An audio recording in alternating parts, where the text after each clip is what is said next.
కొత్త సంవత్సరంలో గరికపాటి గారి జాతకం మరి అస్సలు బాగోలేనట్టుంది. జనాలు ఎలా ఆడుకోవాలో అలా ఆడేసుకుంటున్నారు. ఆయన వయసుకి గౌరవం ఇవ్వట్లేదు, ఆయన పాండిత్యానికి గౌరవం ఇవ్వట్లేదు, ఆయనకి పద్మశ్రీ వచ్చింది దానికి గౌరవం ఇవ్వట్లేదు. ఎవరికి నచ్చినట్టు వాళ్ళు థంబ్నెయిల్స్ పెట్టేసి ఎంత దారుణంగా మాట్లాడుతున్నారనంటే, గరికపాటి గారు అన్న మాటలకి చింతపరుగులు పెట్టి కొట్టాలని ఒకరు, చెప్పుల దండలు వేయాలని ఇంకొకళ్ళు, చెప్పు తీసుకుని కొట్టాలని ఇంకొకళ్ళు, ఇలా రకరకాలుగా థంబ్నెయిల్స్ పెట్టేసి ఇష్టం వచ్చినట్టు తిట్టేసి వీడియోలు చేసేస్తున్నారు.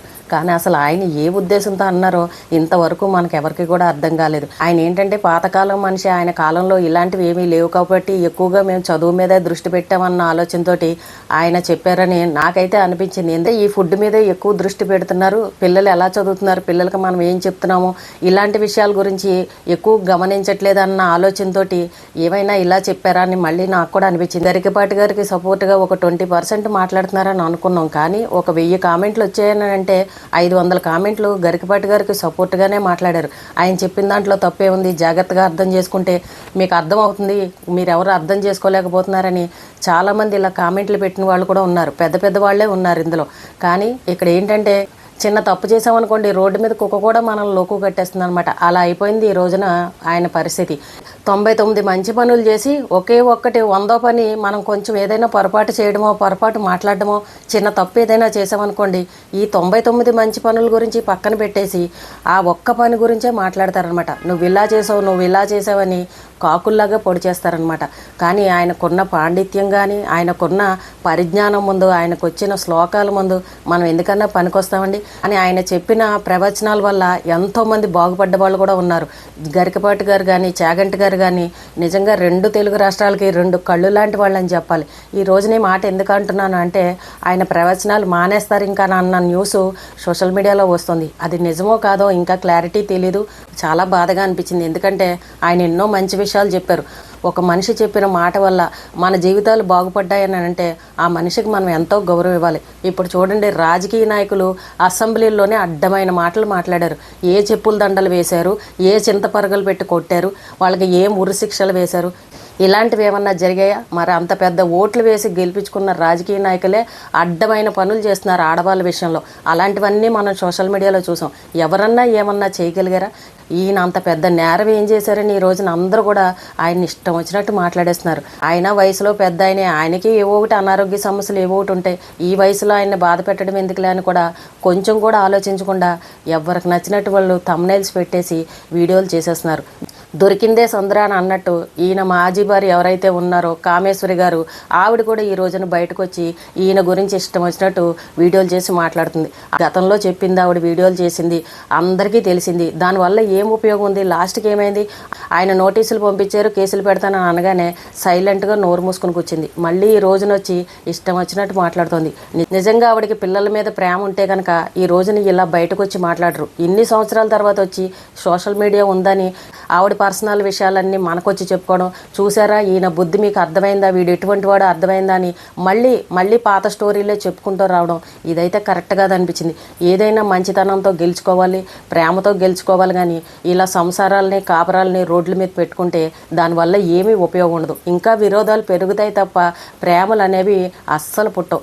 ఆవిడ ఆలోచించాలి, నా పిల్లలు పెద్దవాళ్ళు అయ్యారు, పెళ్ళిళ్ళు అయ్యాయి, కోడళ్ళు వచ్చారు, ఎందుకు ఈ వయసులో మనం ఇలా వీధిలో పెట్టుకోవడం, దీనివల్ల ఏంటి ఉపయోగం అని ఆవిడ మనస్సాక్షిగా ఆలోచించుకోవాలి. జనాలకి ఈయన చెడ్డవాడని చెప్పడం వల్ల ఏంటి ప్రయోజనం చెప్పండి? ఆయన సరస్వతి పుత్రుడు, ఆయనలో ఉన్న పాండిత్యాన్ని చూస్తాం, 4 పిల్లలకి మంచి మాటలు చెప్తున్నారన్నది అదే చూస్తాం తప్ప ఆయన పర్సనల్ విషయాలు ఎవరికి అవసరం లేదు. మన జనాల్లో ఉన్నవాళ్ళు తప్పులు చేయని వాళ్ళు ఎవరు చెప్పండి? పర్సనల్ స్టోరీలు లేని వాళ్ళు ఎవరు చెప్పండి? అందరూ బతకట్లేదా? అందరూ ఎవరి పనులు వాళ్ళు చేసుకోవట్లేదా?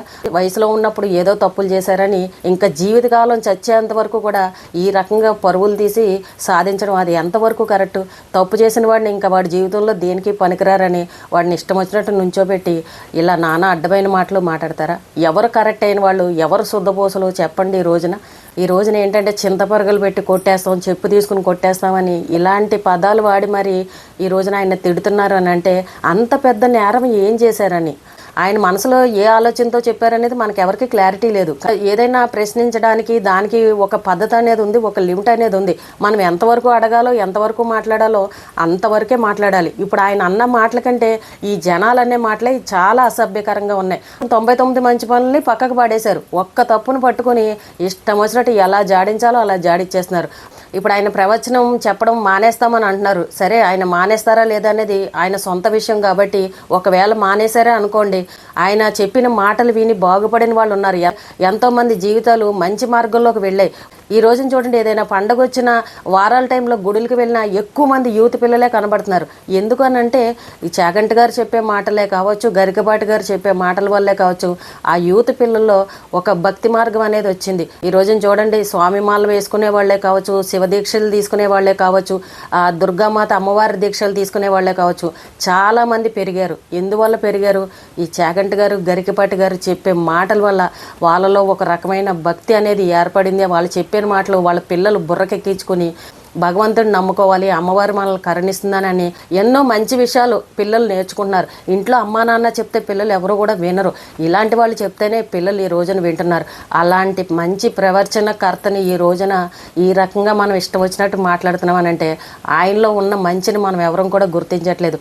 ఇన్ని రోజులు ఈయనే మొత్తం సోషల్ మీడియాని ఏలేస్తున్నాడు, రాష్ట్రాలను ఏలేస్తున్నాడు, పద్మశ్రీ వచ్చేసిందని మరి ఈ రకంగా కావాలని చేస్తున్నారో ఏమో తెలియదు. కానండి, మనకున్న ఒక మంచి వ్యక్తిని మనం వదులుకుంటున్నామనే చెప్పాలి.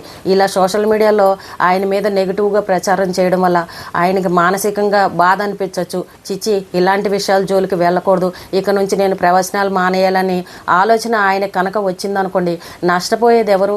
మనమే నష్టపోతాం. జీవితంలో తప్పు చెయ్యని వాడు ఎవరు? తప్పు మాట్లాడని వాళ్ళు ఎవరు?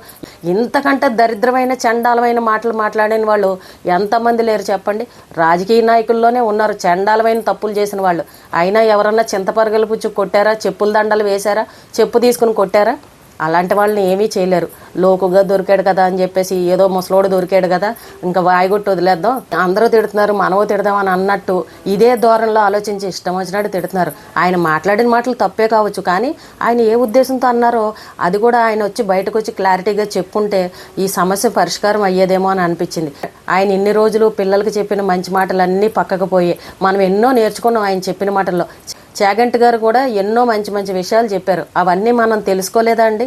లేకపోతే అంతకుముందు మనకు చెప్పేవాళ్ళు ఎవరన్నా ఉన్నారా? ఈ రోజున కాలేజీకి వెళ్ళే పిల్లల్ని అడిగినా కూడా చెప్తారు. గరికపాటి గారి గురించి చెప్పమ్మా అని అంటే ఆయన చక్కగా సరదాగా అన్నీ చెప్తుంటారు, మంచి మంచి విషయాలు చెప్తుంటారు.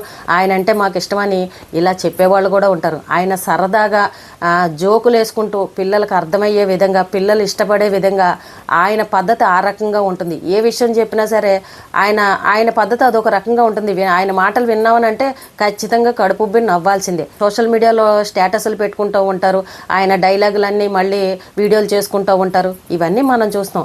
కానీ ఈవేళ ఒక్క మాటను పట్టుకొని ఆయన్ని ఇష్టం వచ్చినట్టు మాట్లాడుతున్నారే. ఈ రోజున ఆయన భార్య కూడా వచ్చేసి ఆ కామేశ్వర్ గారు వచ్చి మళ్ళీ పాత స్టోరీని ఏదేదో చెప్పేసుకుంటూ వెళ్ళిపోతుంది. ఏం ఉపయోగం అండి? మీ పిల్లల గురించి ఆలోచించండి. జరిగిపోయిన దాన్ని ఎవరు కూడా వెనక్కి తీసుకురాలేరు. మీ మధ్య ఏం జరిగిందో ఆ దేవుడికి తెలియాలి, మీకు తెలియాలి. ఇన్ని సంవత్సరాల తర్వాత వచ్చి మాట్లాడడం అస్సలు కరెక్ట్ కాదు. ఆయన నిజంగా మంచివాడు కాదు, ఆయన ఏదన్నా తప్పు చేశాడు అని అనుకుంటే మీరు అప్పట్లోనే మాట్లాడుంటే బాగుండేది. మీ ఇంట్లో పెద్దవాళ్ళు ఉంటారు, మీ కుటుంబ సభ్యులు ఉంటారు, మీకంటూ ఒక బంధువులు ఉంటారు. వాళ్ళందరినీ పెట్టుకుని మాట్లాడుకుని మీ కుటుంబ విషయాన్ని ఆ రకంగా తేల్చుకుంటే బాగుండేది. కానీ పిల్లలు పెద్దవాళ్ళు అయిపోయి కోడళ్ళు వచ్చేసి మనవలు వచ్చేసి ఇప్పుడు వచ్చి వీడు ఇలా చేశాడు వాడు అలా చేశాడని మీ కుటుంబ పరువుని మీరు బయట పెట్టుకోవడం, మీ పిల్లల ముందర మీరు లోకువైపోవడం, ఇది ఎంతవరకు కరెక్టు? అన్ని రోజులు ఒకేలాగా ఉండవు. ఎప్పుడు ఏ కష్టం వస్తుందో తెలీదు, ఎప్పుడు ఎవరితో అవసరం వస్తుందో తెలీదు. ఈ విషయాలు మీరు ఈ వయసులో గుర్తుపెట్టుకోవాలి. ఈ రోజు కోపాలు ఉండొచ్చు, తాపాలు ఉండొచ్చు. రేపొద్దున మీ పిల్లలు మీ దగ్గరికి రావాలని అంటే అసలు ఇలా సోషల్ మీడియాలోకి వచ్చి మీ కుటుంబ విషయాలని చెప్పకూడదు. మీ కుటుంబాన్ని మీరు బయట పెట్టుకుంటే ఈ బయట చూసే జనాలు వచ్చి మిమ్మల్ని ఆదుకుంటారా చెప్పండి? ఇప్పుడు ఆయన చెడ్డవాడని మీరు చెప్పడం వల్ల ఏంటి ఉపయోగం? ఆయన రేపొద్దున ఏ ప్రవచనాలో మానేసి ఇంట్లో కూర్చున్నా ఆయనకు వచ్చిన నష్టం ఏమీ లేదు. ఆయన శుభ్రంగా బతకగలడు. ఆయన పిల్లలు ఉన్నారు, ఫ్యామిలీ ఉంది, అన్నీ ఉన్నాయి. ఆయన ఏదో ఒక ఉద్దేశంతో ఈయన తొక్కేయాలన్న ఆలోచనతో చేస్తున్నారా? ఏదైనా కానీ ఈ కామేశ్వరి గారు గౌరవంగా ఉంటేనే బాగుంటుంది. అన్నీ అయిపోయిన తర్వాత ఇప్పుడు వచ్చి బయటకు వచ్చి వీడు ఇటువంటి వాడు, వీడు అటువంటి వాడు, మీకు అర్థమైందా ఇప్పుడు ఆయన మాట్లాడింది వేరే టాపిక్, కానీ మీరు తీసుకొచ్చి ఏంటో మీ పెళ్లి విషయాలు, మీ పిల్లల విషయాలు, మీ సంసార విషయాలు ఇవి చెప్పడం అంతవరకు కరెక్టో ఒక్కసారి ఆలోచించుకోండి. అవకాశం దొరికింది కదా అని చెప్పేసి ఈ రోజున ఇష్టం వచ్చినట్టు ఎవరికి నచ్చినట్టు వాళ్ళు తిట్టేస్తున్నారు. కానీ ఆలోచించండి, ఆయన పాండిత్యానికి గౌరవం ఇవ్వండి, ఆయన వయసుకు గౌరవం ఇవ్వండి. ఆయనలో ఉన్న సరస్వతి, ఆయన పాడే పద్యాలు ఓ 4 సార్లు చెప్పి మళ్ళీ మీరు ఆ పద్యం చెప్పండి అంటే మనం బెబ్బెబ్బే అంటాం, మనకు అసలు ఏమీ రాదు. కానీ అలాంటి ఆయన అన్ని పద్యాలు, వేల పద్యాలు గుర్తుపెట్టుకుని మనకు అంతంత మంచి మంచి విషయాలు మనకు వినిపిస్తున్నారనంటే ఈ రోజున ఆయన మాట్లాడిన ఒక్క మాటతోటి ఇవన్నీ గాలికి కొట్టి పాడేశారు. ఎవరికైనా ఎంత బాధగా ఉంటుందండి. ప్రతి ఒక్కరు ఆలోచించండి, మాట అనేది ప్రతి ఒక్కరికి తూలుతుంది. ఏదో ఒక సమయంలో ఎంత బాగా మాట్లాడే వాళ్ళైనా తప్పు మాట అనేది ఎవరో ఒకళ్ళు మాట్లాడుతూనే ఉంటాం. అంత మాత్రాన అదేదో పెద్ద నేరం చేసేసినట్టు, వీడి ఇంకా జీవితంలో పనికిరాడు అన్నట్టు, చెయ్యరాని తప్పు చేసేసాడని అన్నట్టు ఈ రోజున ఇలా మాట్లాడడం ఎవ్వరికీ భావ్యం కాదు. పెద్ద పెద్ద వాళ్ళు కూడా ఈయన్ని తప్పు అని మాట్లాడుతున్నారు. కానీ ఒక్కసారి అందరూ ఆలోచించాలి. రాజకీయ నాయకులు గుర్తుపెట్టుకోండి, తప్పుడు పనులు చేసిన వాళ్ళు ఉన్నారు, తప్పుడు మాటలు మాట్లాడిన వాళ్ళు ఉన్నారు. ఇలాంటి వాళ్ళందరినీ ఏం చేశారండి? ఎవరన్నా ప్రశ్నించారా? అంత మంచి పెద్ద ఆయన, సరస్వతి పుత్రుడు, ఎంతోమందికి జ్ఞానోదయాన్ని ఇచ్చిన ఆయన ఈ రోజున ప్రవచనాలు మానేశారు అని అంటే తర్వాత మన పిల్లల పరిస్థితి ఎలా ఉంటుందో ఒక్కసారి ఎవరికి వాళ్ళే ఆలోచించండి. ఆయన తప్పు మాట్లాడారు, కరెక్టే, ప్రశ్నించండి, తప్పు లేదు. కానీ మరీ దారుణంగా ఇష్టం వచ్చినట్టు మాట్లాడుతున్నారు. ఆయన గురించి నెగిటివ్గా వీడియోలు చేసేవాళ్ళు ఎవరైతే ఉన్నారో ఒక్కసారి మీ గుండెల మీద చెయ్యేసుకుని మనస్సాక్షిగా ఆలోచించండి. ఏంటి ఈయన చేసినంత పెద్ద నేరం ఏంటి? ఈయన మాట్లాడిన మాటలు అంత తప్పేంటి? ఇంతకంటే తప్పులు చేసిన వాళ్ళు ఉన్నారు కదా, మరి వాళ్ళని మనం ఏమని ప్రశ్నించాము? ఈయన్ని రకంగా బాధ పెట్టడం తప్పు కదా అని ఎవరికి వాళ్ళే తెలుసుకోవాలి. సంవత్సరం పాపం ఆయన జాతకం బాగోలేనట్టుంది.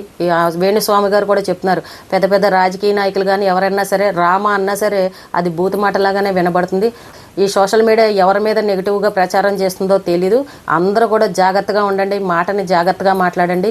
రామ అన్నా సరే పెద్ద పెద్ద గొడవలు అయిపోయే పరిస్థితి, పరువులు పోయే పరిస్థితి అని నిన్న వేణుస్వామి గారు కూడా చెప్పడం జరిగింది. ఈ సంవత్సరం పరిస్థితులు అలా ఉన్నాయి. ప్రతి ఒక్కరూ జాగ్రత్తగా మాట్లాడండి. తప్పులు చేయని వాళ్ళు ఎవరూ లేరు. కానీ ఎవరి తప్పులు వాళ్ళు తెలుసుకోకుండా గురుగుంజ పూసల్లాగా ఏదో ఈవేళ దొరికాడు కదా అని చెప్పేసి ఇష్టం వచ్చినట్టు మాట్లాడేస్తున్నారు. ఆయన చెప్పిన దాంట్లో మంచిని కూడా వెతకండి, ఎప్పుడూ చెడుని వెతకడం కాదు. ఈ రోజుకి ఇదేనండి. రేపు మళ్ళీ ఒక మంచి విషయంతో మళ్ళీ కలుద్దాం.